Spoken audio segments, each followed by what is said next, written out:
In the kitchen. We're rolling on a take two. And action. So you're already in there. Yeah, keep harassing her. Good. So, how did you break it to you can't cook? Okay, I love this and I love the behavior, but I want a line or two of like, so did he kiss well? What's going on with him? I want a line or two of improv before you get to the line on the page. Ready? And action. Okay, how was it? Was it bad? Put your arm on her. I like that. Oh my God, it's amazing. I had a great evening.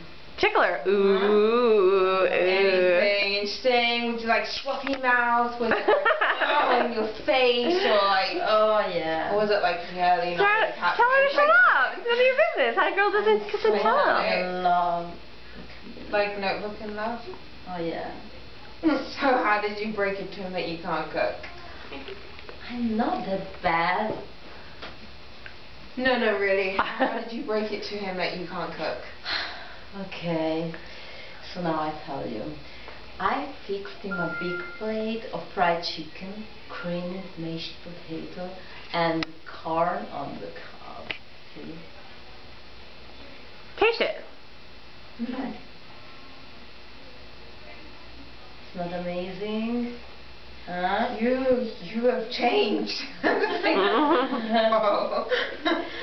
Yes, I'm a wizard in the kitchen.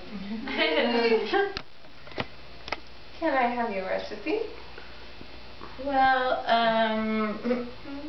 had a little help from the colonel. Okay, yeah, I'm taking the recipe.